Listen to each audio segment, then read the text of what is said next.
Vous êtes à l'écoute de l'invité de la matinale sur KTO Radio, une interview enregistrée vendredi 14 février au matin avant l'annonce de l'hospitalisation du pape François pour plusieurs jours. Et on a appris depuis que ses rendez-vous du week-end étaient annulés ainsi que sa visite lundi prochain dans les studios cinématographiques de Cinecittà. On écoute maintenant Maxence Eloi pour l'invité de la matinale. L'invité de la matinale. KTO Radio. Après le jubilé des forces armées la semaine dernière, l'Église célèbre celui des artistes et du monde de la culture. D'aujourd'hui jusqu'à mardi prochain, plus de 10 000 artistes d'une centaine de nations sont attendus à Rome. Notre invité ce matin fait partie d'une des rares délégations françaises qui prend part à ce jubilé. Anne Fassarias, bonjour. Oui, bonjour. Merci beaucoup d'être avec nous depuis Rome. Donc, vous êtes la fondatrice du mouvement d'artistes de la diaconie de la beauté. On va ouvrir la perspective de l'art au service de la foi et le lien entre création artistique et espérance dans cette interview. Mais tout d'abord, sur ce jubilé des artistes, quel est le programme pour vous ? Qu'est-ce qui vous attend ?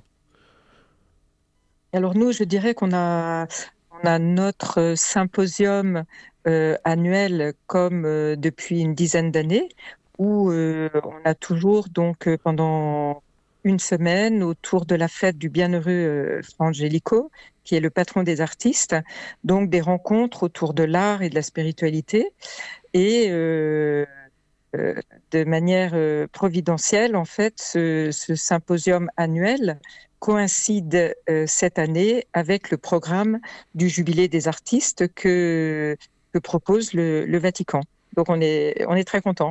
Oui, j'imagine le pape doit notamment présider samedi donc une audience générale et la messe dimanche sur la place Saint-Pierre. C'est à suivre d'ailleurs sur KTO Radio.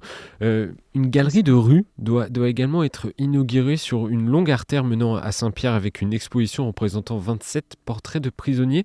Dites-nous, Anne Fassarias, vous qui en plus connaissez bien le Vatican, quelle place occupe-t-il, quelle place l'art occupe aujourd'hui au Vatican ? Eh bien, je crois que le Saint-Père accorde une grande place. En tous les cas, nous, collectif d'artistes, si vous voulez, on a toujours eu un accueil très chaleureux de la part du pape François. On a eu notre mouvement a démarré en octobre 2012 à l'occasion du synode de la nouvelle évangélisation. Et on a pu avoir plusieurs audiences publiques, entre guillemets, bien placées, mais également 3 audiences privées où le Saint-Père a reçu une délégation d'artistes. Et je crois que c'est un signe manifeste, en tous les cas pour nous, mais également pour tous les artistes du monde. Comme vous venez de le dire, je crois qu'il y a peut-être, je ne sais pas s'il y a 10 000, mais enfin, en tous les cas, 7-8 000, c'est ce qui est attendu, voilà. Et donc, il y a tout un programme qui est à l'échange jusqu'au mardi soir. Et nous, on continuera notre symposium donc toute la semaine jusqu'au 23.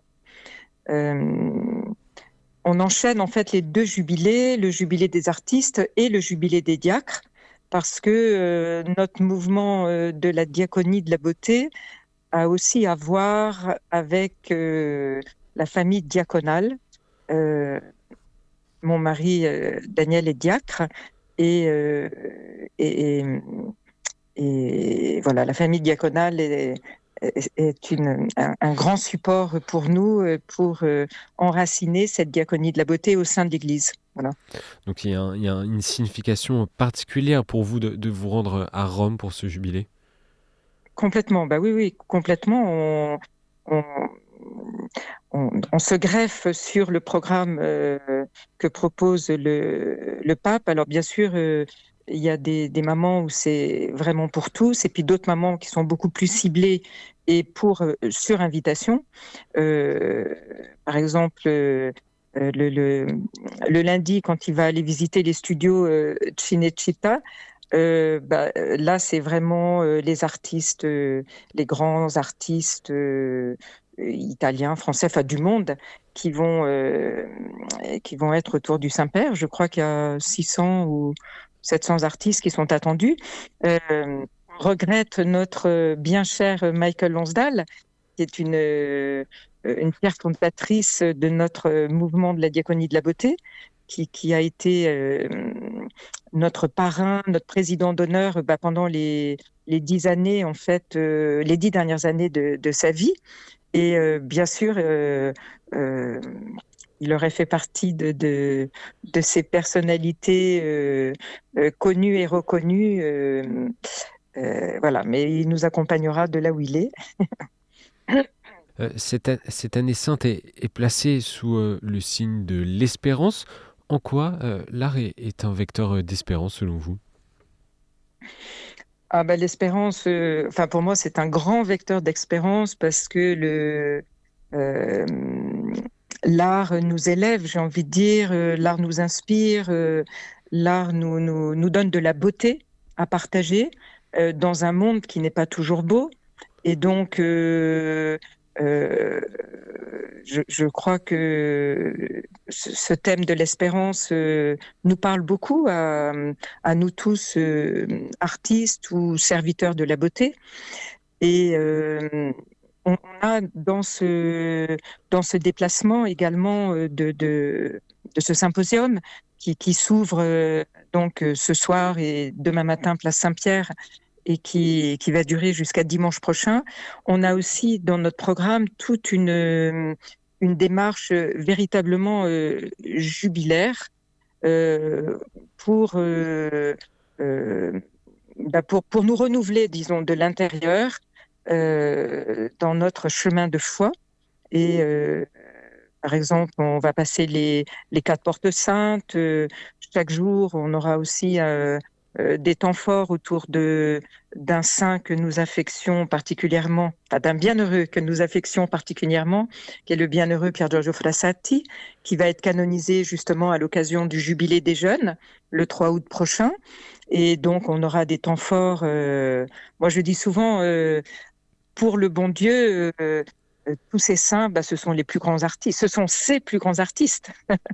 Et du coup, c'est important pour nous de découvrir aussi toutes ces personnalités qui ont vécu dans l'Église et qui sont pour nous des véritables exemples. Voilà. Donc, on aura vraiment des rencontres très spirituelles. Bien sûr, on a la messe tous les jours. On aura une rencontre particulière avec le cardinal Poupard aussi, qui préside ce symposium. Et la messe à Saint-Prassède, qui est son église, sa basilique cardinalice. Enfin, vous voyez, on aura tous les jours des temps forts, des spectacles. Voilà. L'idée, c'est que ce symposium est peut-être cette année encore plus un pèlerinage, vous voyez, et qui va nous permettre de redécouvrir tous ces moments d'espérance que nous pouvons vivre à travers nos talents et à travers tous ces nombreux arts que nous partageons. Je vais vous citer une phrase du pape François qu'il a dite à l'occasion du 50e anniversaire de l'inauguration de la collection d'art moderne des musées du Vatican. C'était en 2023. Je le cite. Ouais. L'état dans lequel se trouve l'artiste lorsqu'il crée est proche de celui de l'enfant et aussi du prophète. Fin de citation. Donc à la fois spontané et visionnaire. Il y a quelque chose de transcendantal aussi dans l'art. En fait, nos sociétés, depuis tant d'années, souffrent, je dirais, peut-être d'un vide de beauté, d'un vide de sens, d'un vide de spiritualité. Et bien sûr, le monde des artistes est affecté particulièrement par ce vide. Et donc, l'artiste a vraiment besoin de retrouver cette verticalité de l'homme pour qu'à travers son art, il puisse contribuer, vous voyez, enfin, toute cette création du patrimoine sacré, du patrimoine culturel dans l'Église, avec toutes ces toutes ces cathédrales, ce patrimoine religieux qui est si important, eh bien, ça nous aide à retrouver donc l'expression de cette transcendance et de cette verticalité dont nous avons besoin. Donc c'est tout l'enjeu en fait de notre mouvement d'artistes. Toujours reproposer aux artistes, parce qu'on fréquente des artistes qui sont pas du tout forcément engagés dans l'Église, qui connaissent plus rien de l'Église, qui sont loin de toutes ces valeurs, mais par la beauté et aussi par le respect de de leur talent et de leur expression artistique, que ce soit du théâtre, que ce soit de la peinture, de la sculpture, du cinéma, etc., etc. Et bien de les inviter à retrouver la source. Michael disait souvent, mais l'artiste est traversé par une lumière, mais on ne sait pas d'où elle vient. Bah oui, nous, artistes chrétiens engagés, on sait qu'elle vient de Dieu, mais tout le monde ne le sait pas, et aidons ces artistes qui sont traversés par cette lumière à retrouver le sens du divin. On parlait, Anne Faceriès, de ce qu'apportent les artistes à la foi chrétienne, mais à la foi de manière générale. J'inverse la question. Qu'est-ce que peut apporter la foi aux artistes ? Alors moi, je pense que ça peut apporter du réconfort. Vous savez, les artistes sont parfois seuls. Et retrouver un chemin de foi, je pense que ça va les structurer intérieurement, les solidifier intérieurement, et ça va donc les aider. Je pense que retrouver un chemin de foi va permettre peut-être de rencontrer de nouveaux amis au sein de l'Église, au sein de mouvements tels que la diaconie de la beauté. Ça va être retrouver une joie que peut-être ils n'avaient pas encore découverte, parce que la joie d'être enfant de Dieu et de se redire chrétien, eh bien, c'est une vraie joie. Et retrouver peut-être la foi peut leur donner une nouvelle espérance. Nous, cette année, bien sûr, on suit le thème de l'espérance que propose le pape François, mais également notre thématique de mouvement, c'est sur la grâce. Et chaque année, on a un thème, si vous voulez, et cette année, c'est la grâce. Et je crois que pour l'artiste, retrouver un chemin de foi peut lui donner de nouvelles grâces de vie, quoi, vous voyez. Et une dernière question pour conclure cette interview, Anne Facerias. Est-ce que la beauté sauvera le monde, comme le disait Dostoïevski ?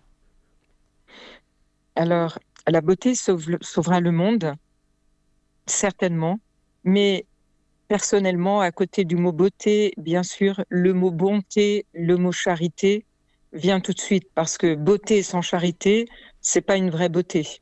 Donc, la beauté, bien sûr, va sauver le monde, mais la beauté avec de la charité, avec de la bonté, pour s'enraciner toujours davantage au cœur de ce Dieu qui est avant tout amour, qui est beau, mais qui est aussi amour. Et je dirais qui est amour avant d'être beau. Enfin, tout ça, c'est très lié. Mais oui, la beauté sauvera le monde, et particulièrement la beauté qui est amour. Merci Anne Facerias de vous être livrée ce matin sur l'antenne de KTO Radio depuis Rome, où vous êtes pour vivre le jubilé des artistes et du monde de la culture. Encore merci Anne Facerias et bon passage de la Porte Sainte. C'est dimanche, je crois, dimanche soir. Merci beaucoup. C'est dimanche soir, voilà, tout à fait, la nuit blanche. Bon temps. Grand merci à vous. Merci.